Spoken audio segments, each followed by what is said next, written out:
നമ്മുടെ ഇത് 17ാമത്തെ മെഡിറ്റേഷനാണ്. ക്രിസ്തീയ ശിഷ്യത്വം എന്ന അനുഗ്രഹിക്കപ്പെട്ട ഒരു വിഷയം നമ്മൾ ഒരുമിച്ച് ധ്യാനിച്ചു കൊണ്ടിരിക്കുകയാണ്. ദൈവഹിതമെങ്കിൽ ലൂക്കോസിന്റെ സുവിശേഷം 4-ാം അധ്യായത്തിന്റെ 18-ാം വാക്യത്തിലെ ചില ചിന്തകളാണ് നിങ്ങളുമായിട്ട് ഇന്ന് പങ്കുവെക്കുവാൻ ഞാൻ താല്പര്യപ്പെടുന്നത്. എന്നാൽ ആമുഖമായി 14 മുതലുള്ള വാക്യങ്ങളും വായിച്ച് മുന്നോട്ട് പോകണമെന്ന് താല്പര്യപ്പെടുന്നു. 14-15 വാക്യം നമ്മൾ ഇതിനോടകം ചിന്തിച്ചതാണ്. കർത്താവിൻ്റെ ഗലീലയിലുള്ള ശുശ്രൂഷയുടെ ആരംഭഘട്ടമാണ്. 14-ാം വാക്യം മുതൽ 9-50 വരെയാണ് ലൂക്കോസിന്റെ സുവിശേഷത്തിൽ കർത്താവിൻ്റെ ഗലീലയിലുള്ള ശുശ്രൂഷ രേഖപ്പെടുത്തിയിരിക്കുന്നു. 14-ാം വാക്യം, യേശു ആത്മാവിൻ്റെ ശക്തിയോടെ ഗലീലയിലേക്ക് മടങ്ങിച്ചു. അവൻ്റെ ശ്രുതി ചുറ്റുമുള്ള നാട്ടിലൊക്കെയും പരന്നു. അവൻ അവരുടെ പള്ളികളിൽ ഉപദേശിച്ചു. എല്ലാവരും അവനെ പ്രശംസിച്ചു. അപ്പൊ നമുക്കറിയാം, ഇത് ഏകദേശം കർത്താവിൻ്റെ 1 വർഷത്തെ ശുശ്രൂഷയ്ക്ക് ശേഷമാണ് ഗലീലയിലേക്ക് പോകുന്നത്. ആ 1 വർഷം യഹൂദിയയിൽ മാത്രമല്ല, ഗലീലയിൽ ഇടയ്ക്ക് ശുശ്രൂഷിച്ചിരുന്നു. എന്നാൽ ഇപ്പോൾ കർത്താവ് ഗലീലിയൻ മിനിസ്ട്രിക്കായി പബ്ലിക്കായിട്ട് ആ ഭാഗത്തേക്ക് കണ്ടിന്യൂസ് ആയിട്ടുള്ള ഒരു മിനിസ്ട്രിക്ക് വേണ്ടി കർത്താവ് വരികയാണ്. അത് ആത്മാവിൻ്റെ ശക്തിയോടെയാണ് എന്നുള്ളത് പ്രത്യേകം ലൂക്കോസ് അവിടെ രേഖപ്പെടുത്തും. ലൂക്കോസിന്റെ സുവിശേഷത്തിൽ ഹോളി സ്പിരിറ്റിനെ കുറിച്ചും പ്രാർത്ഥനയെക്കുറിച്ചും ഒക്കെ ധാരാളം രേഖകളുണ്ട്. അത് സുവിശേഷത്തിൽ മാത്രമല്ല, ലൂക്കോസ് എഴുതിയ അപ്പോസ്തല പ്രവൃത്തികളിലും അങ്ങനെ തന്നെയാണ്. ഹോളി സ്പിരിറ്റിനോടുള്ള കാര്യത്തിൽ എംഫസിസ് കൊടുക്കുന്നു, അതുപോലെ പ്രേയറിന്റെ കാര്യത്തിൽ എംഫസിസ് കൊടുക്കുന്ന അനുഭവം. അപ്പൊ ഈ 14-ാം വാക്യത്തിൽ നമുക്ക് മനസ്സിലാക്കേണ്ടത്, കർത്താവ് സ്നാനപ്പെട്ടു, അനോയിന്റഡ്-ആയി, അതിനുശേഷം വിൽഡർനെസ്സിൽ ടെംപ്റ്റിംഗ് ഉണ്ടായി, അതിനെ കർത്താവ് ജയിച്ചു. അങ്ങനെ ജയിച്ചു വരുന്ന കഷ്ടിച്ച് രക്ഷപ്പെടുന്ന ഒരു അനുഭവത്തിലൊന്നുമല്ല, ആത്മാവിൻ്റെ ശക്തിയോടെ എന്നാണ് എഴുതിയിരിക്കുന്നത്. അത് പ്രത്യേകം നമ്മൾ നോട്ട് ചെയ്യേണ്ട കാര്യമാണ്. ദൈവിക ഹിതത്തോടുള്ള വിശ്വസ്തത ഒരാളെ ക്ഷീണിതനാക്കുന്നില്ല, മറിച്ച് ആത്മീകമായി ശക്തിപ്പെടുന്ന ഒരു അനുഭവമാണ് നമ്മൾ കാണുന്നത്. അപ്പൊ നമ്മൾ ഈ സ്റ്റഡികളെല്ലാം പഠിക്കുന്നത് യേശുവിൻ്റെ മാതൃക ശുശ്രൂഷയിലും ജീവിതത്തിലും നമുക്ക് അനുകരിക്കണം. നമുക്കെല്ലാം അറിയാം, സ്വാഭാവികമായിട്ട് നമുക്കത് നാച്ചുറൽ, നമ്മുടെ മാനിൽ അതിനുള്ള കരുത്തൊന്നും നമുക്കില്ല. അതിന് തീർച്ചയായിട്ടും ആത്മാവിൻ്റെ ബലം നമ്മൾക്ക് ആവശ്യമാണ്. 15-ാം വാക്യത്തിൽ ഉപദേശിച്ചു എന്ന് പറയുമ്പോൾ നമ്മളത് ചിന്തിച്ചതാണ്. കർത്താവായ യേശുക്രിസ്തുവിൻ്റെ ശുശ്രൂഷയിലെ കാതലായ സെൻട്രൽ കാര്യം എന്ന് പറയുന്നത് ജീസസ് വേർഡ് മിനിസ്ട്രിക്കാണ് കൊടുത്തത്. ദയവായിട്ട് നിങ്ങളുടെ മൈക്കുകൾ മ്യൂട്ട് ചെയ്യുക, അല്ലെങ്കിൽ ഡിസ്റ്റർബൻസ് ഉണ്ടാകും. മൈക്ക് എപ്പോഴും മ്യൂട്ട് ചെയ്ത് വെക്കാനായിട്ട് ഓർപ്പിക്കുകയാണ്. കാരണം ഇതൊക്കെ ആയിരക്കണക്കിന് ആളുകളിലേക്ക് ഇത് പോകുന്നതാണ്. ഓരോ വാക്കും അല്ലെങ്കിൽ അത് ബുദ്ധിമുട്ടായിട്ട് വരും. നിങ്ങളുടെ സഹകരണത്തിന് നന്ദി. ഇപ്പൊ ജീസസ് ഉപദേശിച്ചു. ഹി വാസ് കണ്ടിന്യൂസ്ലി ഉപദേശിക്കുന്നത്. കാരണം ധാരാളം പള്ളികൾ, സിനഗോഗുകൾ ഗലീലയിലെ ദേശങ്ങളിലുണ്ട്. അവിടെയെല്ലാം കർത്താവ് ചുറ്റി സഞ്ചരിച്ച് ദൈവത്തിൻ്റെ വചനം ശുശ്രൂഷിക്കുകയായിരുന്നു. പലപ്പോഴും ആധുനിക ആളുകളുടെ ഉള്ളത്തിൽ ഈ ഒരു പ്രധാനപ്പെട്ട ശുശ്രൂഷ അവഗണിച്ചുകൊണ്ട് ചാരിറ്റി പ്രവർത്തനങ്ങൾ അല്ലെങ്കിൽ മറ്റ് വിടുതലിൻ്റെ കാര്യങ്ങൾ, ഇതൊക്കെ ആണ് കൂടുതൽ എംഫസിസ് കൊടുക്കുന്നത്. അതൊക്കെ പ്രധാനപ്പെട്ട ശുശ്രൂഷയാണെന്നുള്ളത് ഞാൻ എടുത്തു പറയുകയാണ്. അതൊന്നും തെറ്റായ കാര്യമൊന്നുമല്ല. എന്നാൽ മെയിൻ കാര്യത്തെ പലപ്പോഴും നമ്മൾ അറിയാതെ അവഗണിച്ചു പോവുകയാണ്. എന്ന കാര്യമാണ് ഞാൻ പറയാൻ താല്പര്യപ്പെടുന്നത്. അല്ലാതെ ചാരിറ്റി പ്രവർത്തനം വേണ്ടാന്നോ, അല്ലാതെ ഡെലിവറൻസ് വേണ്ടാന്നോ ഒന്നുമല്ല. ജീസസ് പ്രധാനമായി ജീസസിന്റെ സെൻട്രലായിട്ട് മിനിസ്ട്രിയിൽ ഉണ്ടായിരുന്ന കാതലായ കാര്യം, ആ മെയിൻ എംഫസിസ് നമ്മുടെ ചർച്ചകളിലേക്കൊക്കെ മടങ്ങി വരണം എന്നുള്ള കാര്യമാണ് ഞാൻ പറഞ്ഞതിൻ്റെ ഉദ്ദേശം. 4-ാം അധ്യായത്തിന് 16 മുതൽ 31 വരെയുള്ള വാക്യങ്ങൾ ലൂക്കോസിന്റെ സുവിശേഷത്തിൽ മാത്രം രേഖയുള്ള കാര്യങ്ങളാണ്. അപ്പൊ ഇവിടെയാണ് നമ്മൾ പ്രാരംഭത്തിൽ കർത്താവിൻ്റെ ശുശ്രൂഷയെ സ്വീകരിക്കുന്നതും ആ സ്വീകരണം പിന്നത്തേതിൽ തിരസ്കരണമായിട്ട് മാറുന്നു. പ്രത്യേകിച്ച് ഹോം ടൗൺ നസറേത്തിൽ ആണ് ആ സംഭവം രേഖപ്പെടുത്തിയിരിക്കുന്നത്. അപ്പം പല ഇവന്റുകൾ വേണമെങ്കിൽ ലൂക്കോസിനെ തെരഞ്ഞെടുത്ത് പ്രാരംഭത്തിൽ റെക്കോർഡ് ചെയ്യാമായിരുന്നു. എന്നാൽ ലൂക്കോസ് സിലക്ട് ചെയ്തിരിക്കുന്നത് ഈ പ്രത്യേക സന്ദർഭമാണ്. അതിനുള്ള പ്രധാന കാരണം ഈ ഒരു പാസേജിൽ ഇവിടെയാണ് നമ്മുടെ വാഴ്ത്തപ്പെട്ട കർത്താവ് മസ്സായ ആണ് എന്നുള്ളതിൻ്റെ ഒരു പ്രധാനപ്പെട്ട സൂചനയും അതിനോട് ചേർന്ന് കർത്താവിൻ്റെ ശുശ്രൂഷയെ ഡിഫൈൻ ചെയ്യുന്ന ഒരു പാസേജാണ്. അതുകൊണ്ട് നമ്മൾ ഈ 18-ാം വാക്യമൊക്കെ അതിൻ്റെ ഓരോ വാക്കുകളിലൂടൊന്ന് പോകണമെന്ന് എനിക്ക് വാസ്തവത്തിൽ താല്പര്യമുണ്ട്. അത്ര പ്രധാനപ്പെട്ടതായിട്ടാണ് എനിക്ക് ബോധ്യമാകുന്നത്. ഇത് കർത്താവിൻ്റെ നസ്രയത്തിലെ സിനഗോഗിലെ ആദ്യത്തെ സന്ദർശനമാണ്. രണ്ടാമത്തേത് മത്തായി 13:54 മുതൽ 58 വരെയുള്ള വാക്യവും മർക്കോസ് 6:1 മുതൽ 6 വരെയുള്ള വാക്യങ്ങളിൽ നമുക്ക് കാണുവാനായിട്ട് കഴിയും. അത് മത്തായും മർക്കോസും കർത്താവിൻ്റെ ശുശ്രൂഷയുടെ ഗാലീലിയൻ മിനിസ്ട്രിയുടെ ഏറ്റവും അവസാനത്തിലാണ് രേഖപ്പെടുത്തിയിരിക്കുന്നത്. ഇപ്പൊ ചില ആളുകളൊക്കെ ഇതൊക്കെ ഒരു ശുശ്രൂഷയുടെ ഭാഗമാണ് എന്ന് ചിന്തിക്കുന്ന സ്കോളേഴ്സും ഉണ്ട്. ഞാൻ ഇങ്ങനെയുള്ള വിവാദങ്ങളിലൊന്നും ഇറങ്ങാറില്ല. നമുക്ക് ബോധ്യമാകുന്ന ഒരു കാര്യത്തിൽ നമ്മൾ നിൽക്കുക. പ്രത്യേകിച്ച് കണ്ടന്റാണ് നമുക്ക് വിഷയം. ക്രോണോളജിക്കൽ ഓർഡർ പലർക്കും അഭിപ്രായ വ്യത്യാസം കാണുമെങ്കിലും ഉള്ളടക്കമാണ് നമ്മൾ ശ്രദ്ധിക്കേണ്ടത്. അവിടെയാണല്ലോ ദൈവത്തിൻ്റെ ആലോചന. 16-ാം വാക്യം, അവൻ വളർന്ന നസ്രയത്തിൽ വന്നു, ശബത്തിൽ തൻ്റെ പതിവ് പോലെ പള്ളിയിൽ ചെന്ന് വായിപ്പാൻ എഴുന്നേറ്റ് നിന്നു. ഇത് നമ്മൾ ചിന്തിച്ചതാണ്. അവൻ വളർന്ന നസ്രയത്തിൽ വന്നു. ഇപ്പൊ നസ്രയത്ത് എന്ന ഗ്രാമത്തെക്കുറിച്ച് നമ്മൾ ചിന്തിച്ചിരുന്നു. ശരിക്കും ലോകരക്ഷിതാവാകുന്ന നമ്മുടെ വാഴ്ത്തപ്പെട്ട കർത്താവ് ഈ ഒരു സാധാരണ ഗ്രാമത്തിൽ നിന്നാണ് വന്നത് എന്ന കാര്യം കഴിഞ്ഞ നമ്മുടെ മെഡിറ്റേഷനിൽ നമ്മൾ ചിന്തിച്ചിരുന്നു. 2, ശബത്തിൽ തൻ്റെ പതിവ് പോലെ പള്ളിയിൽ ചെന്നു. യേശുവിനെ അനുകരിക്കുന്ന ഒരു ശിഷ്യൻ എന്ന നിലയിൽ ഇന്നത്തെ കാലഘട്ടത്തിന് ഒരു ആപ്ലിക്കേഷൻ നടക്കുമ്പോൾ സഭായോഗത്തിന് ഉയർപ്പിൻ്റെ ദിവസം നമ്മൾ കൃത്യമായി അറ്റൻഡ് ചെയ്യണം. അത് പ്രധാനപ്പെട്ടതാണ്. ജീസസിന് ആ ഒരു ഡിസിപ്ലിൻ ഉണ്ടായിരുന്നു. നമുക്കത് ആവശ്യമാണ് എന്ന കാര്യം നമ്മൾ ശ്രദ്ധിച്ചിരുന്നു. വായിപ്പാൻ എഴുന്നേറ്റ് നിന്നു. ദൈവവചനത്തോടുള്ള ബഹുമാന സൂചകമായി കർത്താവ് എഴുന്നേറ്റ് നിൽക്കുന്നതായിട്ടാണ് നമ്മൾ കാണുന്നത്. കർത്താവിനെ ഇൻവൈറ്റ് ചെയ്തപ്പോൾ കർത്താവ് വായിക്കുവാനായിട്ട് എഴുന്നേറ്റ് നിൽക്കുന്നു. പിന്നീട് കർത്താവ് ആ വേദഭാഗം എക്സ്പ്ലെയിൻ ചെയ്യുവാനായി അവിടുന്ന് ഇരിക്കുന്നതായിട്ട് നമുക്ക് ഈ പാസേജിൽ കാണുവാൻ കഴിയും. 17-ാം വാക്യം, യെശയ്യാ പ്രവാചകന്റെ പുസ്തകം അവന് കൊടുത്തു, അവൻ പുസ്തകം വിടർത്തി. അപ്പൊ പുസ്തകം എന്ന വാക്ക് നമുക്ക് കൺഫ്യൂഷൻ ആകരുത്. ഇതൊരു ചുരുളാണ്. ഒരു ദൈർഘ്യമുള്ള ഒരു സ്ക്രോൾ, ഒരു ചുരുളിലാണ് യെശയ്യാ പ്രവാചകന്റെ പുസ്തകം. അത് കർത്താവ് വിടർത്തി. ആ സ്ക്രോള് കർത്താവ് നീക്കി എന്നതാണ് നമ്മൾ മനസ്സിലാക്കേണ്ടത്. ഇനി 18-19 വാക്യങ്ങൾ ഞാൻ വായിക്കുന്നു. അവിടെ നിന്ന് ചില കാര്യങ്ങളാണ് നമുക്ക് തുടർന്ന് ചിന്തിപ്പാനായിട്ട് താല്പര്യപ്പെടുന്നത്. ദരിദ്രന്മാരോട് സുവിശേഷം അറിയിപ്പാൻ കർത്താവ് എന്നെ അഭിഷേകം ചെയ്യുകയാണ്.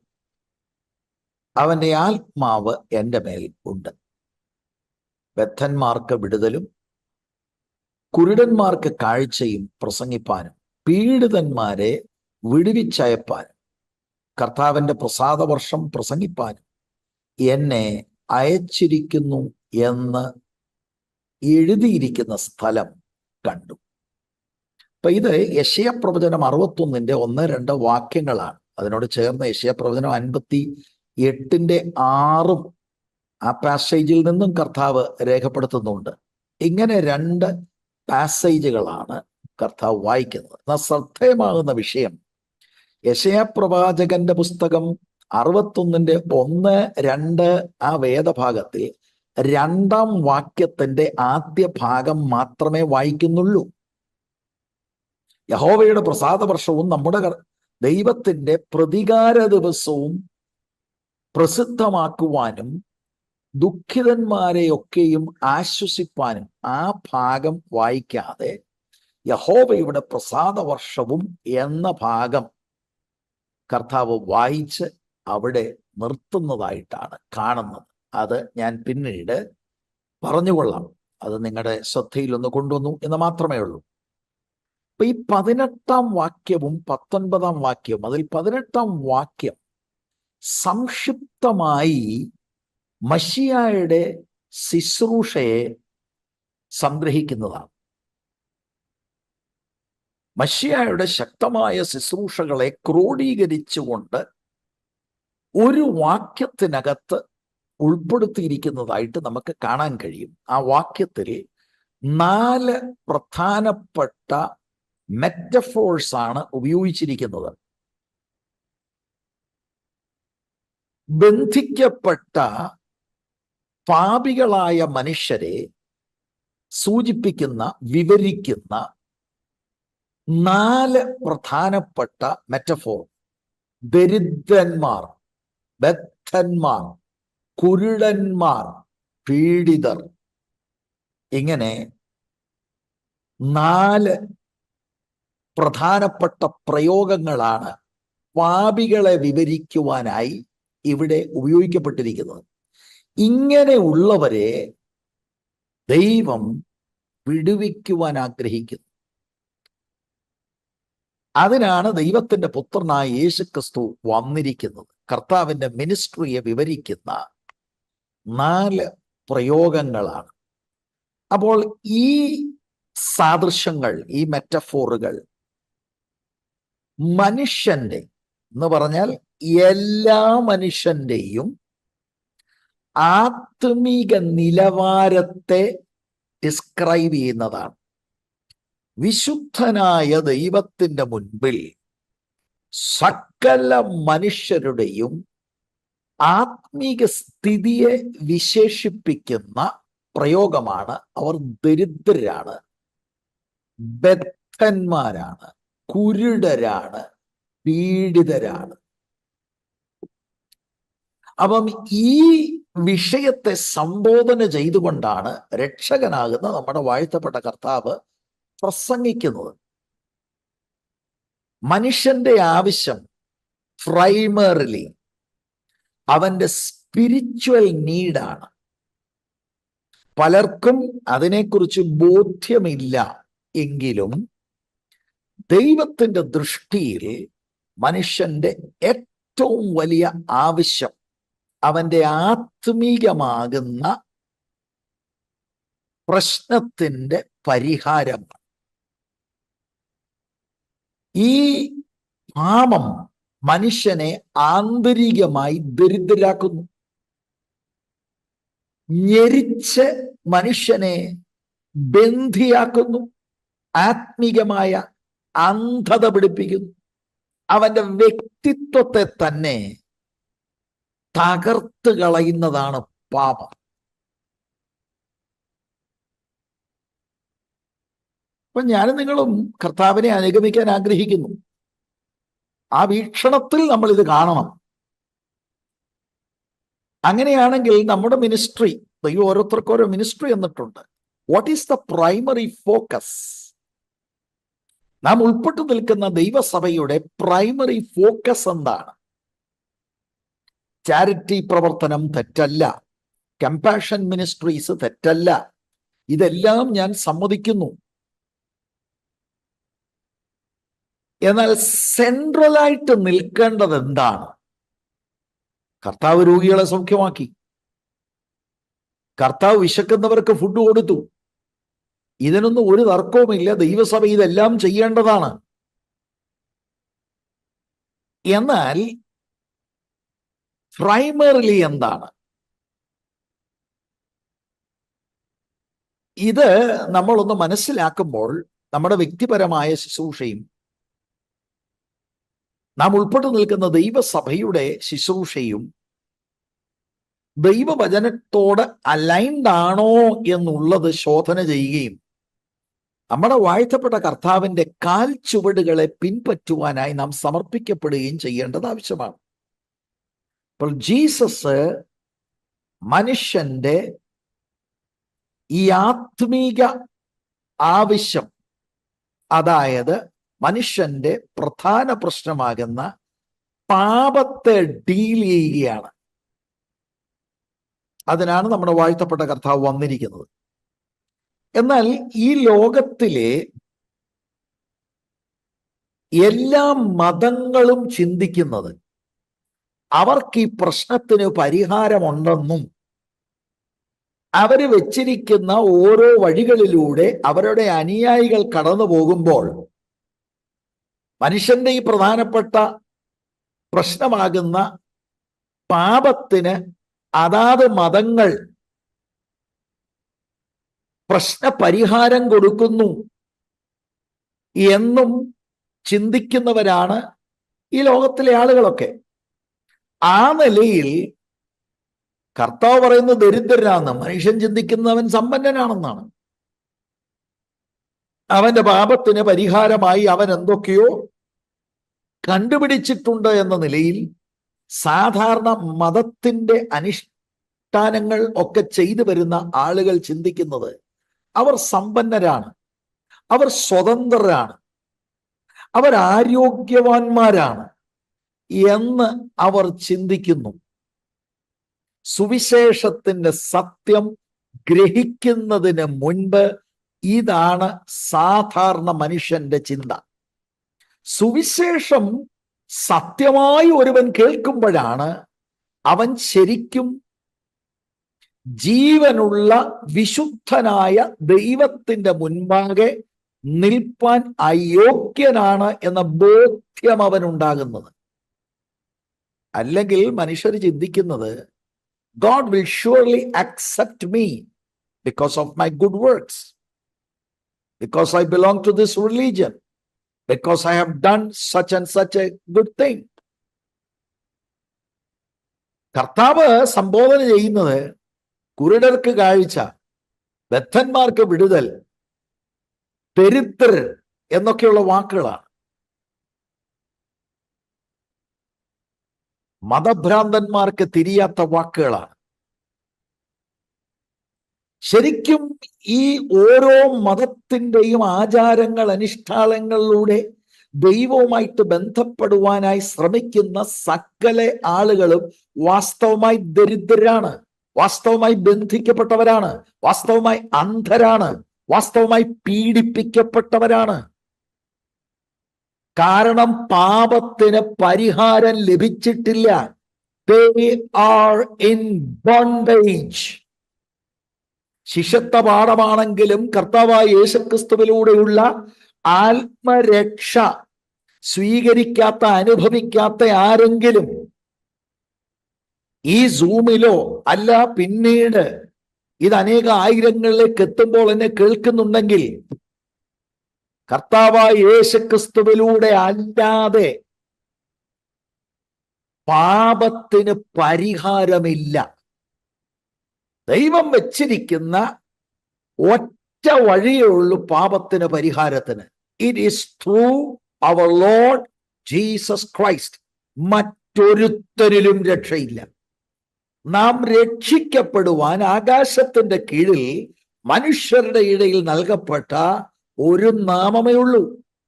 That is the name of our Lord Jesus Christ. അതുകൊണ്ട് ഇപ്പോൾ ഞാൻ വായിച്ച ഈ മെറ്റഫോറുകളൊക്കെ ശരിക്കും അത് വിളിച്ചറിയിക്കുന്നത് മനുഷ്യന്റെ ആത്മീകമായ ഡെലിവറൻസിന് അവനാൽ ഒന്നും സാധ്യമല്ല. Only the Lord can do.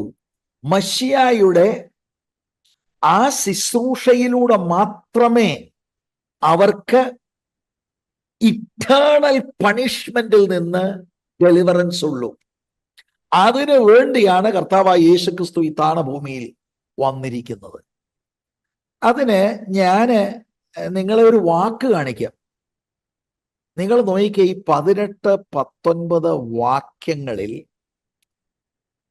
ഒരു വാക്ക് നിങ്ങൾ ശ്രദ്ധിച്ചിട്ടുണ്ടോ എന്ന് എനിക്കറിയത്തില്ല. ഞാൻ ഒന്നുകൂടെ ആ വാക്യങ്ങളൊന്ന് വായിക്കുമ്പോൾ ഒരു വാക്കിന് ഞാൻ ഊന്നൽ കൊടുത്ത് വായിക്കാം. ദരിദ്രന്മാരോട് സുവിശേഷം അറിയിപ്പാൻ കർത്താവ് എന്നെ വേറെ ആരുമില്ല എന്നെ അഭിഷേകം ചെയ്യാൽ അവന്റെ ആത്മാവ് എൻ്റെ മേൽ. there is no other. ഉണ്ട്. ബദ്ധന്മാർക്ക് വിടുതലും കുരുടന്മാർക്ക് കാഴ്ചയും പ്രസംഗിപ്പാനും പീഡിതന്മാരെ വിടുവിച്ചയപ്പാനും. 19 വാക്യം, കർത്താവിന്റെ പ്രസാദവർഷം പ്രസംഗിപ്പാനും എന്നെ അയച്ചിരിക്കുന്നു. മനുഷ്യന്റെ ബന്ധനത്തിനുള്ള പരിഹാരം കർത്താവായ യേശുക്രിസ്തുവിലൂടെ മാത്രമേ സാധ്യമാകുകയുള്ളൂ. He is the Messiah. He is the solution to the problem of sin. ഇനി അതിലെ ഒന്നാമത്തെ ആ മെറ്റഫോർ നിങ്ങളൊന്ന് ശ്രദ്ധിക്കുക. ദരിദ്രന്മാരോട് സുവിശേഷം അറിയിപ്പാൻ. ദരിദ്രന്മാർ, ദ പൂർ പീപ്പിളിനോടാണ് കർത്താവ് പ്രസംഗിക്കാൻ വന്നിരിക്കുന്നത്. അപ്പൊ പൂർ എന്നുള്ള വാക്കിന് ഒരു ഡെഫിനിഷൻ നമുക്ക് വേണം. ടോക്കോസ് എന്നൊരു പദപ്രയോഗമാണ്. ഈ പദപ്രയോഗം എക്കണോമിക്കൽ പോവർട്ടി അനുഭവിക്കുന്നവരിൽ പരിമിതപ്പെടുത്തരുത്. ഇവിടെ ഉപയോഗിച്ചിരിക്കുന്ന ആ വാക്ക് കേവലം സാമ്പത്തിക ശേഷി ഇല്ലാത്തവരാണെന്ന് മാത്രം ചിന്തിച്ച് പരിമിതപ്പെടുത്തരുത്. ആരാണ് ഈ ദരിദ്രന്മാർ? അങ്ങേയറ്റം ഇല്ലായ്മ അനുഭവിക്കുന്നവർ എന്നേ അർത്ഥം.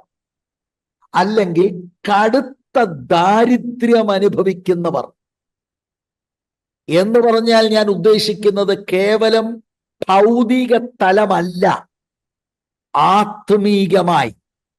അത് പറയാൻ എന്നെ പ്രേരിപ്പിക്കുന്നത് മത്തായിയുടെ സുവിശേഷം 5-ാം അധ്യായത്തിന്റെ 3-ാം വാക്യമാണ്. ആത്മാവിൽ ദരിദ്രരായവർ ഭാഗ്യവാന്മാർ, സ്വർഗരാജ്യം അവർക്കുള്ളത്. ആത്മാവിലെ ദാരിദ്ര്യം ശരിക്കും എല്ലാവർക്കും ഉള്ളതാ. പക്ഷെ ഇത് അക്നോളജ് ചെയ്യുന്നവർ ചുരുക്കമാണ്. ഇല്ല, എന്നെ കൊണ്ടൊക്കും എന്നതാണ് പലരുടെയും മട്ടും ഭാവവും.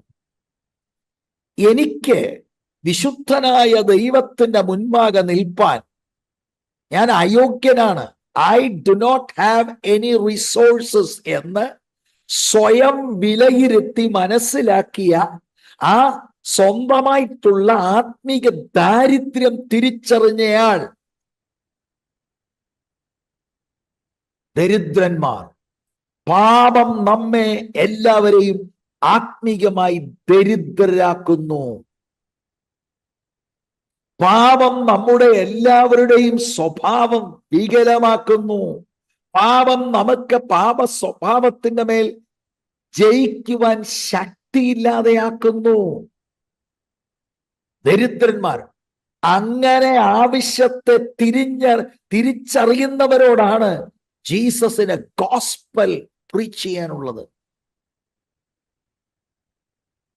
സ്വയമായി ആത്മിക വിഷയത്തിൽ സമ്പന്നരായിരിക്കുന്ന ഒരാളിന് you will never understand the gospel.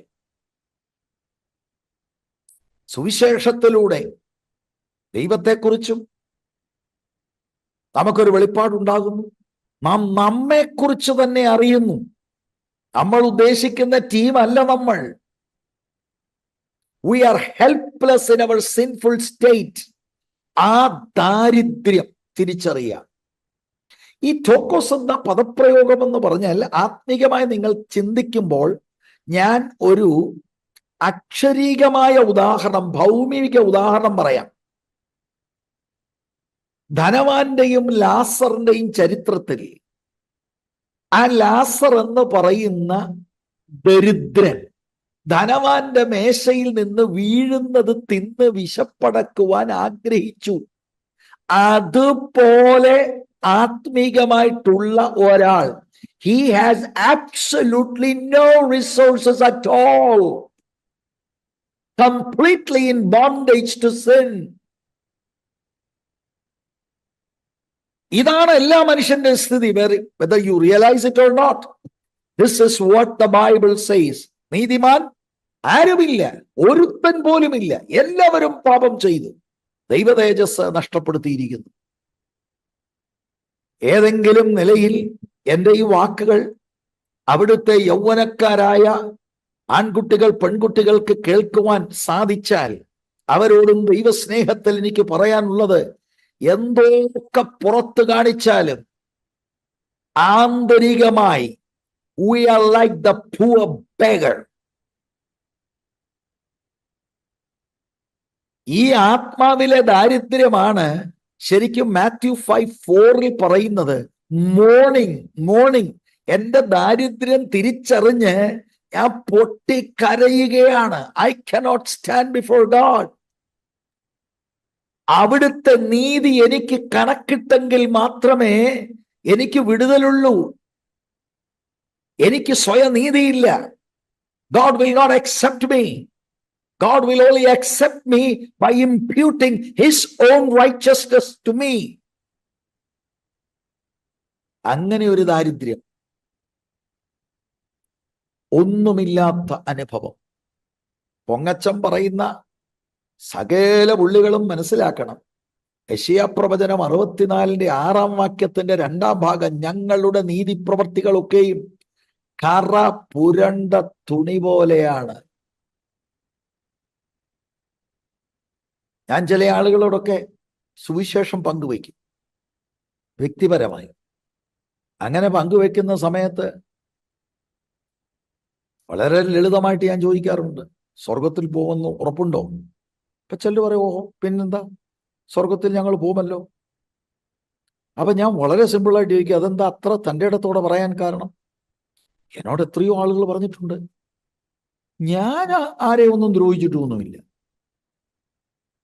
ഞാൻ നിങ്ങൾ ഈ പറയുന്ന പോലെ വലിയ പാവമൊന്നും ഞാൻ ചെയ്തിട്ടില്ല, ഞാൻ എൻ്റെ മാതാപിതാക്കൾ പറയുന്നതൊക്കെ അനുസരിച്ച് എല്ലാം സന്തോഷമായിട്ട് ഞാൻ ആരെയും വേദനപ്പെടുത്തിയിട്ടില്ല. So therefore God has to accept me. Bible അതല്ല പറയുന്നത്. ഈ മേൽപ്പറഞ്ഞ കാര്യങ്ങളൊക്കെ നല്ലതാണ്. മാതാപിതാക്കൾ കീഴ്പ്പെട്ടിരിക്കണം, ഭാര്യയും ഭർത്താവും തമ്മിൽ സ്നേഹം ഉണ്ടായിരിക്കണം, ഇതൊക്കെ നല്ല കാര്യമാണ്. പക്ഷെ അതല്ല ക്വാളിഫൈങ് മാർക്ക്. ഏകന്റെ അനുസരണക്കേട് നിമിത്തം ലോകത്തിലുള്ള സകല മനുഷ്യരും പാപികളായി.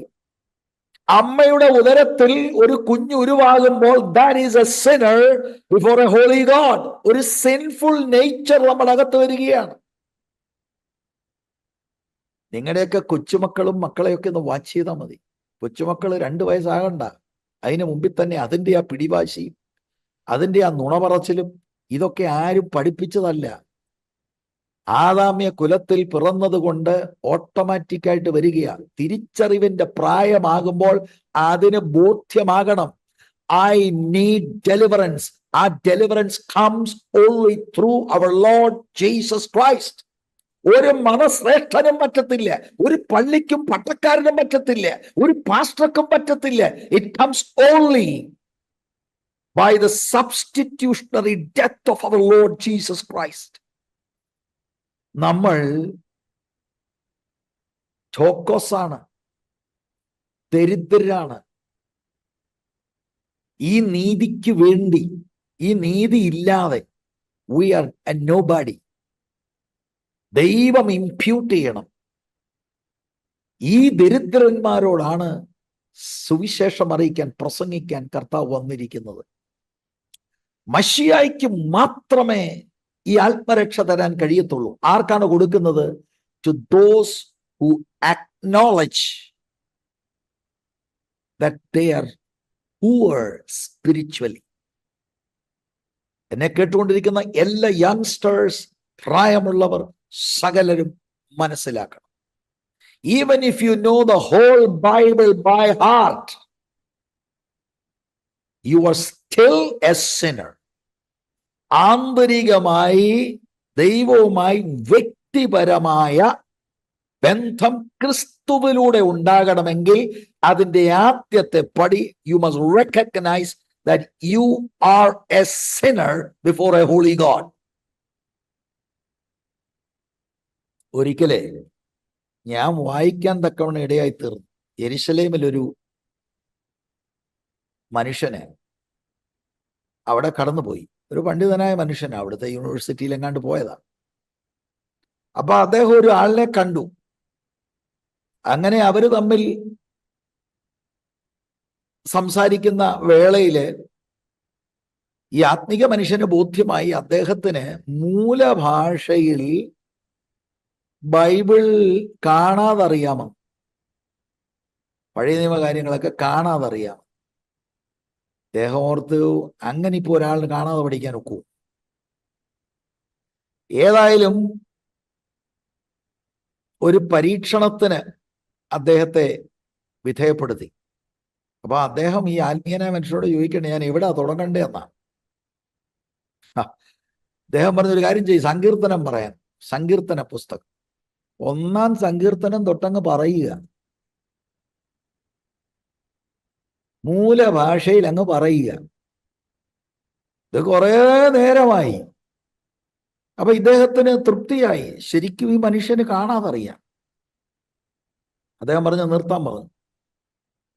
മതി, എനിക്ക് ബോധ്യമായി, താങ്കൾക്ക് മൂലഭാഷയിൽ പഴയ നിയമഭാഗങ്ങളൊക്കെ അറിയാം. അങ്ങനെ സംഭാഷണം പിന്നെയും മുന്നോട്ട് പോയപ്പോഴാണ് ഈ ആത്മീകന് മനസ്സിലായത്, ഈ കാണാതെ പറഞ്ഞ മനുഷ്യൻ നിരീശ്വരവാദിയാണ്. നമ്മുടെ സൺഡേ സ്കൂളിൽ ട്രോഫി കൊടുത്തു വിട്ടേനെ. ആത്മരക്ഷയ്ക്കുള്ള ആദ്യത്തെ പടി പാപിയാണെന്നുള്ള ബോധ്യം. I am a poor man before God. ദരിദ്രനാണ്. ഈ ദരിദ്രന്മാർക്കാണ് വിടുതൽ. ദൈവം അവരുടെ ദാരിദ്ര്യത്തിനുള്ള സപ്ലൈ ആണ് കൊടുക്കുന്നത്. സങ്കീർത്തനം 51:17 വാക്യം. ഈ ആത്മീക ദാരിദ്ര്യമുള്ളവർക്കാണ് ഒരു ഉടഞ്ഞ സ്പിരിറ്റ് ഉള്ളത്, ബ്രോക്കൺ സ്പിരിറ്റ്. ദൈവത്തിന്റെ ഹനന്യയാഗങ്ങൾ, തകർന്നിരിക്കുന്ന മനസ്സും തകർന്നു നുറുങ്ങിയുമിരിക്കുന്ന ഹൃദയത്തെ ദൈവമേ നീ നിരസിക്കയില്ല. ഇതിന്റെ ഒരു ഉത്തമ ഉദാഹരണം ഞാൻ ബൈബിളിൽ നിന്ന് പറയാം കേട്ടോ. നിങ്ങൾക്കെല്ലാം അറിയാവുന്ന ഒരു കാര്യമാണ്, ഞാൻ ബൈബിളിൽ തന്നെ പറയാം. ലൂക്കോസിന്റെ സുവിശേഷം 18-ാം അധ്യായത്തിൽ അതിൻ്റെ 13-14 വാക്യങ്ങൾ ഒന്ന് നിങ്ങൾ ശ്രദ്ധിച്ചാൽ, ചുങ്കക്കാരനോ ദൂരത്ത് നിന്നുകൊണ്ട് സ്വർഗത്തിലേക്ക് നോക്കുവാൻ പോലും തുനിയാതെ മാറത്തടിച്ച്, ദൈവമേ പാപിയായ എന്നോട് കരുണയുണ്ടാകണമേ എന്ന് പറഞ്ഞു. 14-ാം വാക്യത്തിന്റെ ആദ്യ ഭാഗം, അവൻ നീതീകരിക്കപ്പെട്ടവനായി വീട്ടിലേക്ക് പോയി, മറ്റവൻ അങ്ങനെയല്ല. ഇപ്പൊ രണ്ടുപേര് പള്ളിയിൽ പോയി പ്രാർത്ഥിക്കുക. ഫരീസയൻ പ്രാർത്ഥിച്ച പ്രാർത്ഥന എന്ന് പറഞ്ഞാൽ ഭയങ്കര പ്രാർത്ഥനയാണ്. അങ്ങോട്ട് ഒരു ക്ലാസ് എടുക്കുക. ഞാനാരാണെന്ന് അറിയത്തില്ലേ, ഞാനിങ്ങനെ ദശാംശം കൊടുക്കുന്നവരും പ്രാർത്ഥിക്കുന്നവരും ഉപവസിക്കുന്നവരും ഇങ്ങനെ അങ്ങോട്ട് പറഞ്ഞിട്ട്, എൻ്റെ ഒരു ഭാവനയിൽ എപ്പോഴും ഞാൻ ആ ഭാഗം കാണുന്നത്, അതുകൊണ്ട് അവനെ പോലല്ല ഞാൻ. മനസ്സിലായോ? അവന്റെ മതപരമായ ചടങ്ങുകളും കാര്യങ്ങൾ നിമിത്തം he feels that he is okay with God. ചുങ്കക്കാരൻ വന്നിരിക്കുകയാണ്, മാറത്തടിച്ചെന്ന അവന്റെ മുഖം പോലും അവൻ പൊക്കുന്നില്ല. And he cried out, have mercy on me. ഈ 14-ാം വാക്യത്തിന്റെ ആരംഭത്തിൽ പറയുന്നത് അവൻ നീതീകരിക്കപ്പെട്ടവനായി വീട്ടിലേക്ക് പോയെന്നാണ്. Because he was poor in spirit. He acknowledged his poverty, spiritual poverty. ഇതിന് നല്ലതാണ് കമ്പയർ ചെയ്യാൻ കേട്ടോ, കമ്പയർ ചെയ്യാൻ. അക്ഷരാർത്ഥത്തിൽ പൂറായിരിക്കുന്നവരെ നിങ്ങളുടെ മനസ്സിലുണ്ടെങ്കിൽ ഇതുപോലെ ആത്മീകമായിട്ട് പൂറായിട്ടിരിക്കുന്ന ആളുകൾ.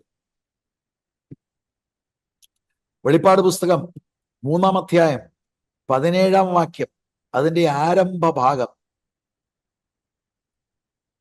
ലവോദിക്യ സഭയോടുള്ള ദൂതിൽ നോക്കിക്കേ, ഞാൻ ധനവാൻ സമ്പന്നനായിരിക്കുന്നു, എനിക്കൊന്നിനും മുട്ടില്ല എന്ന് പറഞ്ഞുകൊണ്ട്. അടുത്തത് അസലവന്റെ അനുഭവം. നീ നിർഭാഗ്യനും അരിഷ്ടനും ദരിദ്രനും നഗ്നനും എന്ന് അറിയാതിരിക്കയാൽ. കർത്താവ് പറയാണ് ദരിദ്രരോട് സുവിശേഷം പ്രസംഗിക്കാൻ. അപ്പൊ good news of the gospel എന്ന് പറയുന്നത് എന്താണ്? അവരുടെ ആത്മീക ദാരിദ്ര്യം തിരിച്ചറിഞ്ഞ് പൊങ്ങച്ചം പറയാതെ ദൈവസന്നിധിയിൽ വരുന്നവർക്ക് ആത്മരക്ഷയുണ്ട് through Jesus Christ. That's what Jesus came to preach. ഇതല്ലേ ദൈവസഭയുടെ മുൻഗണന. എന്താണ് ഈ ഗുഡ് ന്യൂസ്? നമ്മുടെ വാഴ്ത്തപ്പെട്ട കർത്താവ് സമ്പന്നനായിരിക്കെ അവിടുന്ന് നമുക്ക് വേണ്ടി ദരിദ്രനായി നമ്മളെ സമ്പന്നരാക്കാൻ. ആ വാക്യമല്ല ഔട്ട് ഓഫ് കോണ്ടെക്സ്റ്റ് എടുത്തിട്ട്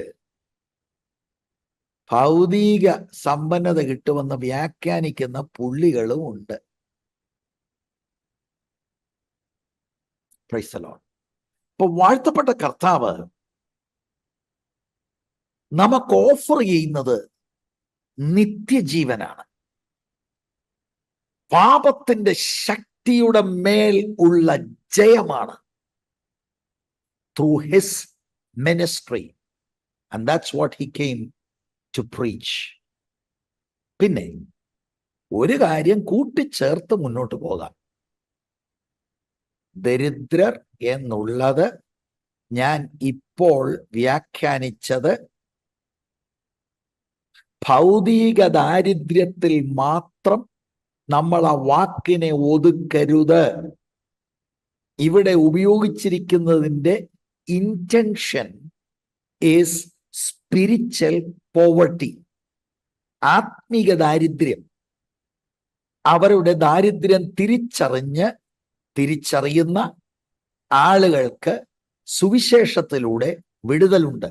ഇത് പ്രസംഗിക്കാനാണ് കർത്താവ് വന്നത്, ദരിദ്രരോട് സുവിശേഷം പറയാൻ.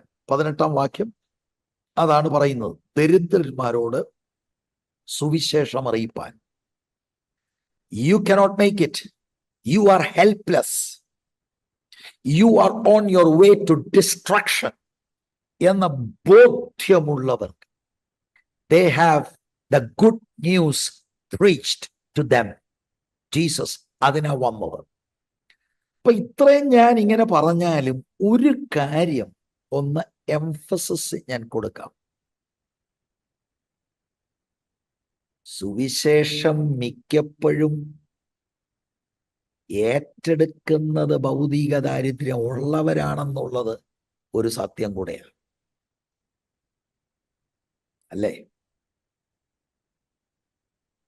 എല്ലായ്പ്പോഴും എന്നുള്ള വാക്കല്ല ഞാൻ ഉപയോഗിച്ചത്. മിക്കപ്പോഴും വേറെ ഓൾട്ടർനേറ്റീവ് ഒന്നും ഇല്ലാത്തവർക്കാണ് ദൈവത്തോടടുക്കണമെന്നുള്ള ബോധ്യം പലപ്പോഴും വരുന്നത്. ചിന്തിച്ചിട്ടുണ്ടോ?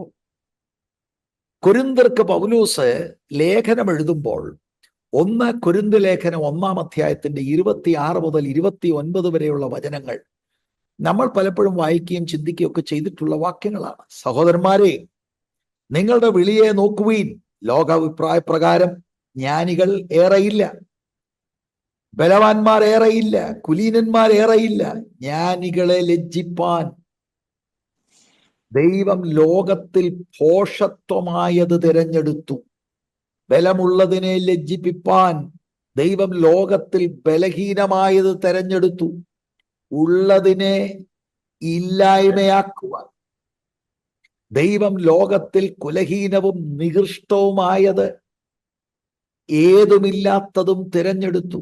ദൈവസന്നിധിയിൽ ഒരു ജഡവും പ്രശംസിക്കാതിരിക്കേണ്ടതിന് തന്നെ. അപ്പൊ അവരവരുടെ ആ ഡെസ്പറേറ്റ് ആയിട്ടുള്ള സിറ്റുവേഷൻസ്, ഒരു നിലയിലും ഒന്നുമില്ലാതിരിക്കുന്ന ആളുകളെ വാസ്തവത്തിൽ അവരുടെ ആ ശൂന്യതയിൽ ആത്മീക കാര്യങ്ങൾക്ക് അവരുടെ അന്തരാത്മാവിൽ തള്ളലുണ്ടാകും എന്നുള്ളത് ഒരു യാഥാർത്ഥ്യമാണ്. അപ്പൊ പണക്കാരനാകട്ടെ, ഭൗതിക തലത്തിൽ ഞാൻ പറയുന്നത്, പണക്കാരനാകട്ടെ ദരിദ്രനാകട്ടെ, അവരവരുടെ ആത്മീക ദാരിദ്ര്യം ബോധ്യമുള്ളവർക്കാണ് ഈ സുവിശേഷ സന്ദേശം പ്രയോജനപ്പെടുന്നത്. എന്നാലും സുവിശേഷ സന്ദേശം കുറച്ചുകൂടെ വേഗത്തിൽ ഏറ്റെടുക്കുന്നത് അക്ഷരീകമായി ഭൗതികമായി ദാരിദ്ര്യം അനുഭവിക്കുന്നവരാണ് എന്നുള്ളത് തിരുവെഴുത്തിൽ നിന്ന് നമുക്ക് ഗ്രഹിപ്പാൻ കഴിയും. എന്തെങ്കിലും നിങ്ങൾക്കൊരു ഉടക്കുണ്ടെങ്കിൽ ലൂക്കോസിന്റെ സുവിശേഷം 18:25, ധനവാൻ ദൈവരാജ്യത്തിൽ കടക്കുന്നതിനേക്കാൾ ഒട്ടകം സൂചിക്കുഴയുടെ കടക്കുന്നത് എളുപ്പം എന്ന് നമ്മുടെ വാഴ്ത്തപ്പെട്ട കർത്താവ് പറഞ്ഞു.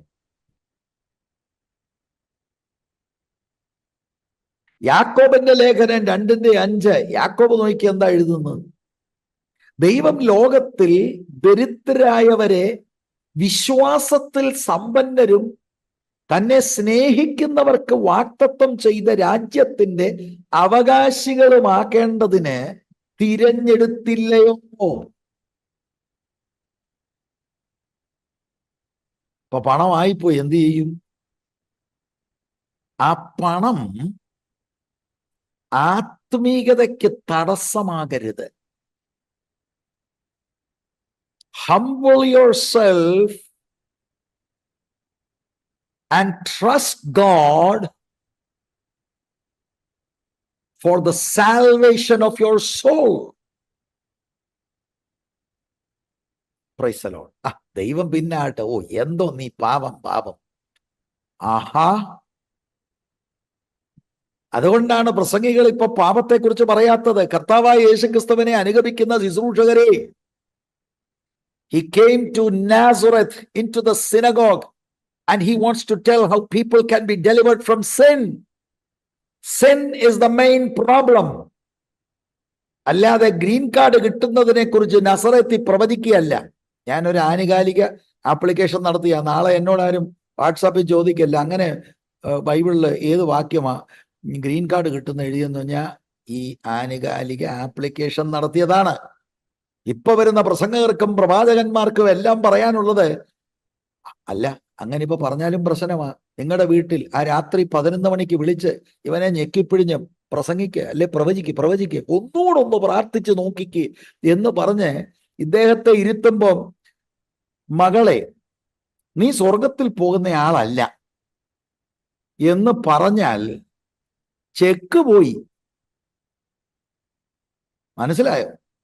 അപ്പൊ എന്തു പറയും? നീ നടുത്തൂണായിട്ട് കാണുന്നു, നീ വലിയ പുള്ളിയാണ്, ഭൗതികമായി സമ്പന്നനായി ഇരിക്കുന്നത് പോലെ തന്നെ മാലാഖമാരെയൊക്കെ കാണും നിന്റെ ചുറ്റിനും. ഇതൊക്കെ പറഞ്ഞാൽ അമ്മാമ്മ ഒരു നല്ല ചെക്ക് എഴുതി ഞാൻ കൊടുക്കും. നോ മൈ ബ്രദേഴ്സ്, ജീസസിനെയാണ് അനുഗമിക്കാൻ ആഗ്രഹിക്കുന്നെങ്കിൽ ജീസസ് ഇതൊന്നുമല്ല. നസ്രത്തിലെ ആളുകളെ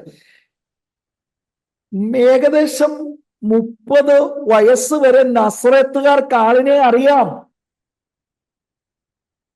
അവിടെ വന്ന് ആദ്യത്തെ ശുശ്രൂഷ കിട്ടുമ്പോൾ അവരെ കയ്യിലെടുക്കാനല്ല നോക്കുന്നത്, അവരുടെ കയ്യടിയല്ല.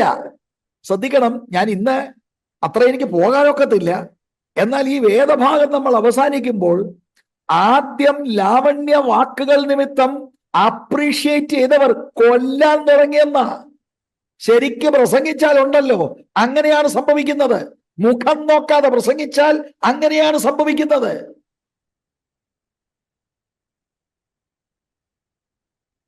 പക്ഷെ എന്ത് ചെയ്യാനാ? നമ്മുടെ ജഡത്തിനൊരു വീക്ക്നെസ് ഉണ്ട്. അതെന്താ? എന്നെ സുഖിപ്പിക്കുന്ന പ്രവചനം എനിക്ക് കേട്ടോണ്ടേ ഇരിക്കണം.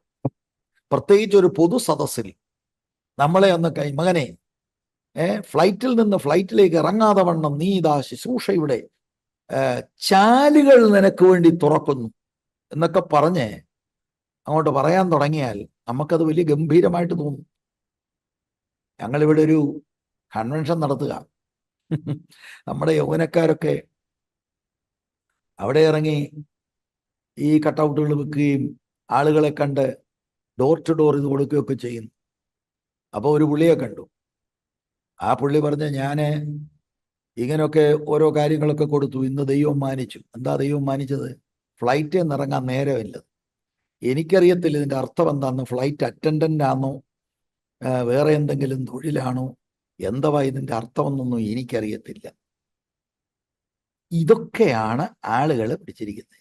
എൻ്റെ പ്രിയരെ, ലിസൺ ടു മീ കെയർഫുള്ളി. ഞാൻ നിങ്ങളോട് അപേക്ഷിക്കുകയാണ്, ദൈവത്തിന് മനുഷ്യരെ രക്ഷിക്കണം ഫ്രം സിൻ.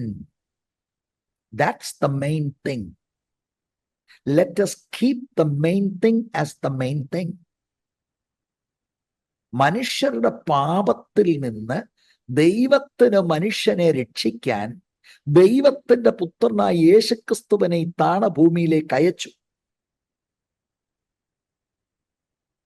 അവിടുത്തെ മനുഷ്യത്വത്തിൽ ആത്മാവിന്റെ നടത്തിപ്പിലും നിയോഗത്തിലും പള്ളിയിൽ വന്ന് ആത്മാവിന്റെ നടത്തിപ്പിൽ ഭൗതിക കാര്യമല്ല, ദരിദ്രന്മാരോട് സുവിശേഷം പറയണം. People cannot even discern things now. ഈ കാര്യം മനസ്സിൽ വെക്കണം. എന്നിട്ട് വരുന്ന പ്രഭാഷകരെയും പ്രവാചകന്മാരെയും ഡിസേൺ ചെയ്യണം. Praise the Lord. സ്തോത്രം.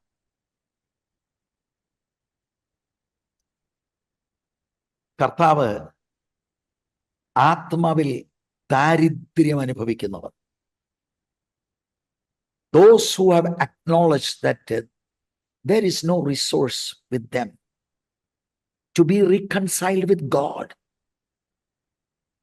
ജീസസ് പറയുന്നത് സുവിശേഷം I will preach to them. ആ 18-ാം വാക്യത്തിന്റെ 2-ാം ഭാഗം, ദരിദ്രന്മാരോട് സുവിശേഷം അറിയിപ്പാൻ. ഇവിടെ ദൈവമക്കളോട് ഞാൻ അപേക്ഷിക്കുക, ഒന്ന് ശ്രദ്ധിക്കണം. ഈ 18-19 വാക്യത്തിൽ ഒരു റെപ്പറ്റീഷൻ കാണാൻ കഴിയും. ഇവിടെ മലയാളം തർജ്ജിമയിൽ അറിയിപ്പാൻ എന്നൊരു പ്രയോഗമാണ്. ചില തർജ്ജിമകൾ പ്രീച്ച് എന്ന് തന്നെയാണ്, അറിയിപ്പാൻ. അപ്പൊ ഇത് 18-ാം വാക്യത്തിന്റെ 2-ാം ഭാഗമാണ്. 3-ാം ഭാഗത്തിലും പ്രസംഗിപ്പാൻ, 19-ാം വാക്യത്തിലും പ്രസംഗിപ്പാൻ, ടു പ്രീച്ച്, ടു പ്രൊക്ലെയിം. അപ്പൊ 14-ാം വാക്യത്തിൽ നമ്മൾ കണ്ടതാണ് കർത്താവ് പള്ളികളിൽ ഉപദേശിച്ചു. കർത്താവിന്റെ pattern and priority of ministry വെളിപ്പെട്ടിട്ടുണ്ട്. ഇവിടെ നമ്മൾ കാണുക പ്രീച്ച്, പ്രീച്ച്, പ്രീച്ച്. ദൈവവചനത്തിന് കർത്താവ് കൊടുത്ത പ്രയോറിറ്റി എന്റെ പ്രിയപ്പെട്ടവരെ നാം കാണാതെ പോകരുത്. പ്രസിദ്ധരായ ആളുകൾ പോലും അന്ധത പിടിച്ച് ആളുകളെ ഇളക്കുന്ന ഡയലോഗുകൾ പറയുന്ന ഞാൻ കേട്ടിട്ടുണ്ട്. പ്രസംഗമല്ല നമുക്ക് ആവശ്യം. അസ്ഥിരരായ ആളുകൾ അതിനെ കൈയടിക്കും. പിന്നെന്താണ് നമുക്ക് ആവശ്യം? You don't want to follow Jesus Christ? Look at the priority that our Lord gave to the teaching and preaching of the word of God. സുവിശേഷം അറിയിപ്പാൻ, preaching the gospel. സ്തോത്രം. അതിനാണ് അനോയിന്റിങ്. കർത്താവ് എന്നെ അഭിഷേകം ചെയ്യുകയാൽ. മനസ്സിലാവുന്നുണ്ടോ? ഇപ്പൊ എല്ലാവർക്കും അഭിഷേകം വേണം. എന്തെല്ലാം അഭിഷേകം എൻ്റെ പൊന്നെ. ഇന്ന് ഒരു ദൈവദാസൻ പല പല അഭിഷേകം പറയുന്നത് കേട്ടു. എനിക്ക് അത്രയൊന്നും അറിയത്തില്ല. എനിക്ക് ഈ വേദപുസ്തകത്തിൽ എഴുതിയിരിക്കുന്ന കാര്യങ്ങളെ എനിക്കറിയത്തുള്ളൂ. ദരിദ്രരോട് സുവിശേഷം അറിയിപ്പാൻ കർത്താവ് എന്നെ അഭിഷേകം ചെയ്തു. കർത്താവ് എന്നെ അഭിഷേകം. ഈ പറഞ്ഞ് ഒടുവിൽ കർത്താവിനെക്കാട്ടിൽ ഇപ്പൊ അഭിഷേകമാണ് പലർക്കും. അത് വളരെ ഡേഞ്ചറസ് ആ കേട്ടോ. ഉള്ള കാര്യം ഞാൻ പറയാം. അതൊക്കെ വലിയ ഡേഞ്ചറസ് സിറ്റുവേഷനാ. പണ്ടൊരുത്തൻ അങ്ങ് വാചാലമായി പൗലോസ് ഒന്നും ഇല്ലെന്ന് പുള്ളി പറയുന്ന മട്ടിൽ വന്നു. മനസ്സിലായോ? ഇതിനെല്ലാം സാധുക്കളും അസ്ഥിരരുമായ ഒന്നും തോന്നല്ലേ സഹോദരിമാർ കൈയടിച്ച് ബഹളമുണ്ടാക്കും. എല്ലാവരും അല്ലേ കനശാലികളായ സഹോദരിമാരുണ്ട്.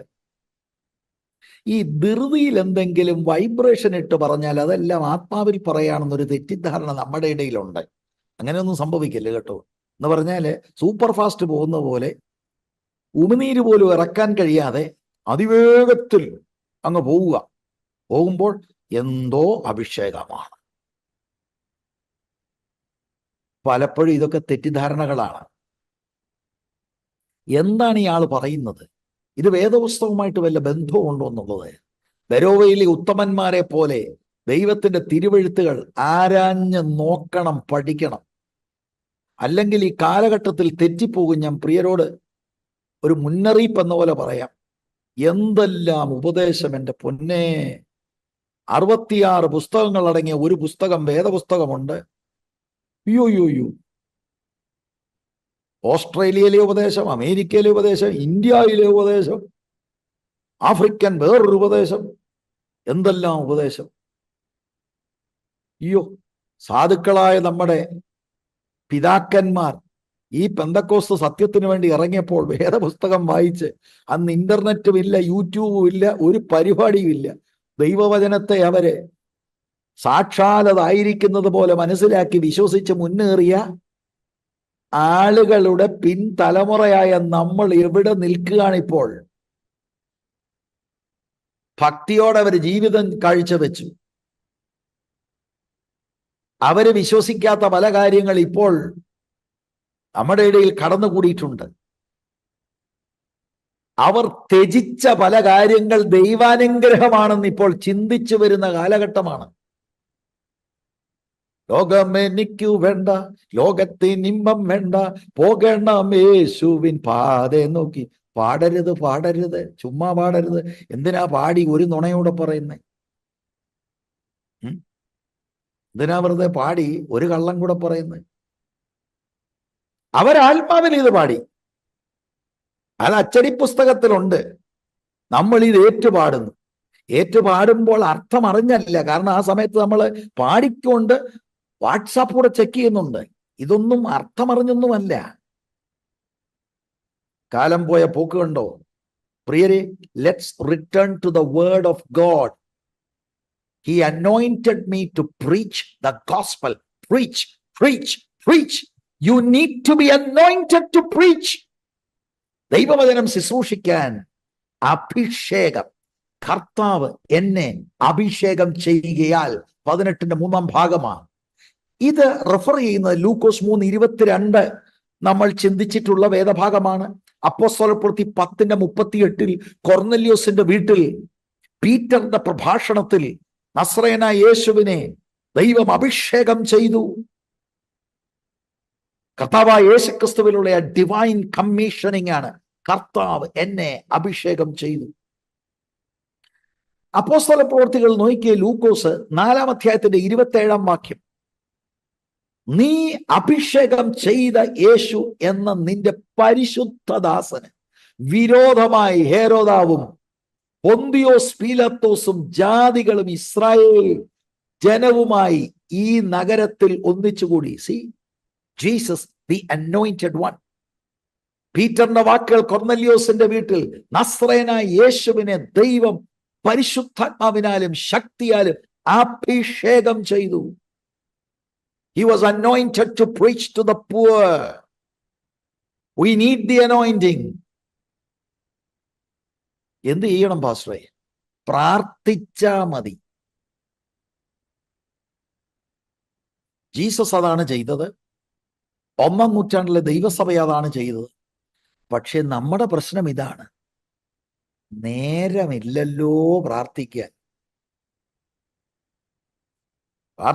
നേരമില്ല, വചനം ധ്യാനിക്കാനും നേരമില്ല. പിന്നെ ഈ വണ്ടിയെ പോകുമ്പോൾ ഈ ട്രാഫിക് ബ്ലോക്ക് ഉള്ളപ്പോഴല്ലയോ നമ്മളൊരു മെസ്സേജിന്റെ അത് ഗിടുക്കളായിട്ടാ അല്ലേ? ഗിടുക്കൾ. ആമുഖം ഒന്ന് ഒരു ദിവസം കേട്ടു, അടുത്ത ദിവസം അതിന്റെ അടുത്ത ഭാഗം, അങ്ങനെ എന്തായി തീരും ഇതെല്ലാം. ഒന്നിനും നേരമില്ല. എനിക്ക് വളരെ സ്നേഹത്തിൽ പറയാനുള്ളത്, അതൊരു ബന്ധനമാണ്. If we do not have time to come before our Lord in prayer or meditation of the word, നമ്മുടെ അകത്തെ മനുഷ്യൻ, സ്പിരിറ്റ് മാനിനു വേണ്ടി നമുക്ക് സമയമില്ല. നമ്മുടെ ഭൗതിക മനുഷ്യനെ പോഷിപ്പിക്കാൻ മാത്രമേ എനിക്ക് സമയമുള്ളെങ്കിൽ വളരെ സ്നേഹത്തോടെ ഞാൻ പറയാം, അപകട മേഖലയിലാണ്. എല്ലാവർക്കും ഇഷ്ടമാണ് anointing. What do we do? Pray, pray. നമ്മുടെ വാഴ്ത്തപ്പെട്ട കർത്താവ് നമ്മളെ അനുഗ്രഹിക്കും. വിളിച്ച വിളി വിശ്വസ്തയോടെ ദൈവത്തിന് തൃപ്തി ആകും വണ്ണം നിർവഹിക്കാനുള്ള പരിശുദ്ധാത്മാവിന്റെ ശാക്തീകരണം നമുക്ക് ലഭിക്കും. 18-ാം വാക്യത്തിന്റെ 4-ാം ഭാഗം, അവന്റെ ആത്മാവ് എന്റെ മേൽ ഉണ്ട്, the spirit of the Lord. അപ്പം ജീസസ് ഇവിടെ പറയുന്നത്, our source is the Holy Spirit. ശിഷ്യരെന്ന നിലയിൽ കർത്താവിനെ അനുഗമിക്കുവാനായി സമർപ്പിക്കപ്പെട്ട വ്യക്തികൾ ഇന്ന് ഇത് തിരിച്ചറിയണം. പാടാൻ, പ്രാർത്ഥിക്കാൻ, പ്രസംഗിക്കാൻ, ഇവിടുത്തെ വിഷയം പ്രസംഗമാണ്. ദൈവം വിളിച്ച കാര്യത്തിന് തൃപ്തികരമായി പൂർത്തീകരിക്കാൻ, the anointing and the spirit of the Lord is upon me. He has anointed me. ശുശ്രൂഷയുടെ സോഴ്സ് എന്താണ്? പരിശുദ്ധാത്മാവ്. The spirit of the Lord is upon me. അപ്പൊ മസ്സായ ശരിക്കും അവിടുന്ന് വന്ന ആ ശുശ്രൂഷ, പിതാവ് അവിടുത്തേക്ക് വെച്ചിരിക്കുന്ന ശുശ്രൂഷ നിർവഹിക്കുവാൻ he is empowered by the Holy Spirit in his humanity, and I add sinless humanity. യെശയ്യാ പ്രവചനം 11-ന്റെ 1-2 വാക്യങ്ങൾ നോക്കിയേ.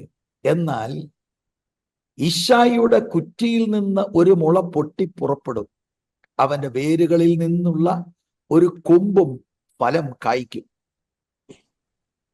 അവന്റെ മേൽ യഹോവയുടെ ആത്മാവ് ആവസിക്കും, ജ്ഞാനത്തിന്റെയും വിവേകത്തിന്റെയും ആത്മാവ്, ആലോചനയുടെയും ബലത്തിന്റെയും ആത്മാവ്, പരിജ്ഞാനത്തിന്റെയും യഹോവ ഭക്തിയുടെയും ആത്മാവ് തന്നെ. And in fulfillment of this, here is Jesus saying, I am anointed to preach the gospel to the poor. ഇവിടെ നിന്നുകൊണ്ട് കർത്താവിനെ അനുഗമിക്കുന്ന എല്ലാവരോടും ഞാൻ 1-2 കാര്യം പറഞ്ഞ് ഞാൻ എൻ്റെ വാക്കുകൾ ഒരു കൺക്ലൂഷനിലേക്ക് കൊണ്ടുവരാം. യെശയ്യാപ്രവചനത്തിലെ ഈ പ്രൊഫസിയാണ് മശിയ എന്ന നിലയിൽ കർത്താവിൽ ഫുൾഫിൽഡ് ആകുന്നത്. അപ്പം ഈ ശാക്തീകരണത്താലാണ് അവിടുന്ന് 18-ാം വാക്യത്തിൽ പറഞ്ഞിരിക്കുന്ന പാപികളോടുള്ള ബന്ധത്തിലുള്ള 4 പ്രധാനപ്പെട്ട കാര്യം പറഞ്ഞിരിക്കുന്നു. അവരോട് പ്രീച്ച് ചെയ്യാൻ തക്കവണ്ണം കർത്താവ് അനോയിന്റഡ് ആയിരിക്കുന്നത്. 2 കാര്യങ്ങൾ വേഗത്തിൽ പറയാം.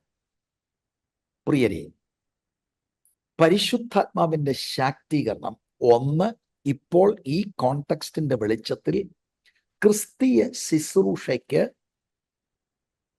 Absolute necessary. അതിന് യാതൊരു തർക്കവും ആർക്കും ഉണ്ടാകരുത്.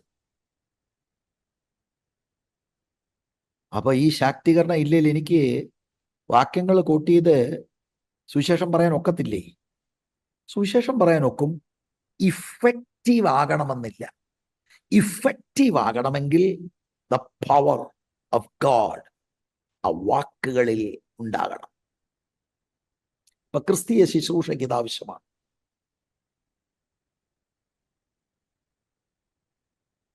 2, ഇത് ഞാൻ ഇതിനോട് കൂട്ടിച്ചേർക്കുകയാണ്, ക്രിസ്തീയ ജീവിതത്തിനും ആവശ്യമാണ്. എഫേസ്യർ 5:18 വീഞ്ഞ് കുടിച്ച് മത്തരാകരുത്, അതിനാൽ ദുർനടപ്പുണ്ടാകും.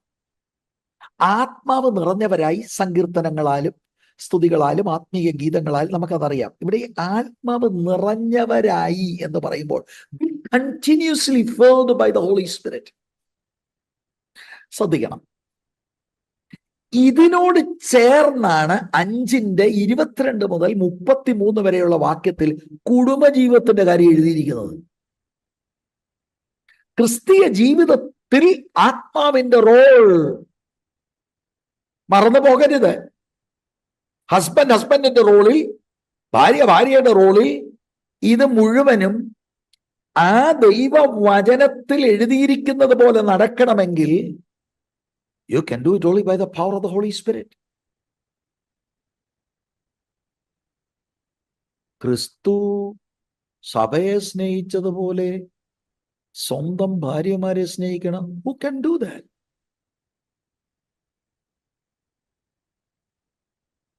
ഭാര്യമാരെല്ലാം ഭർത്താവിന് കീഴ്പ്പെട്ടിരിക്കണം. How can you do that? This is the answer. ഇതുപോലെ തന്നെ 6-ാം അധ്യായത്തിന്റെ ആദ്യത്തെ 4 വാക്യങ്ങളിൽ ഹോളി സ്പിരിറ്റ് എംപവറിംഗിലാണ് ഗുഡ് പേരന്റിങ് നടക്കുന്നത്. മാതാപിതാക്കളും മക്കളുമായിട്ടുള്ള ബന്ധം, ഇതെല്ലാം ഈ 5:18 പശ്ചാത്തലത്തില് 6-ാം അധ്യായത്തിന്റെ 5 മുതൽ 9 വരെയുള്ള വാക്യങ്ങളിൽ ജോലി ചെയ്യുന്ന സ്ഥാപനത്തിൽ ഒരു ഗുഡ് എംപ്ലോയറായി, എംപ്ലോയി റിലേഷൻഷിപ്പിൽ by the power of the Holy Spirit. ഗലാത്യർ 5:16 വായിക്കാം, ആത്മാവിനെ അനുസരിച്ച് നടപ്പീൻ, എന്നാൽ നിങ്ങൾ ജഡത്തിന്റെ മോഹം നിവർത്തിക്കയില്ല എന്ന് ഞാൻ പറയുന്നു. We have the Holy Spirit. Yield to the Holy Spirit. ആത്മാവ് മുഴുവൻ നിയന്ത്രണം എടുക്കട്ടെ. ക്രിസ്തീയ ശുശ്രൂഷയിൽ ആത്മാവിന്റെ പങ്ക് ഞാൻ പറഞ്ഞു. ക്രിസ്തീയ ശുശ്രൂഷയിൽ മാത്രമല്ല, നാണയത്തിന്റെ മറുവശം ക്രിസ്തീയ ജീവിതത്തിലും ഹോളി സ്പിരിറ്റിന്റെ ഫുൾനെസ് നമുക്ക് ആവശ്യമാണ്. ഞാൻ വാക്കുകൾ ഇവിടെ നിർത്തുകയാണ്. 18-ാം വാക്യത്തിന്റെ അടുത്ത ഭാഗം, ബദ്ധന്മാർക്ക് വിടുതൽ, proclaim freedom for the prisoners. അവിടെ നമുക്ക് അടുത്ത ആഴ്ച നമുക്ക് തുടങ്ങാം. ഈ വചനം നമ്മളെ ബലപ്പെടുത്തട്ടെ, ശുദ്ധീകരിക്കട്ടെ, എൻകറേജ് ചെയ്യട്ടെ. പരസ്പരം പ്രാർത്ഥനയിൽ ഓർക്കാം. God bless you.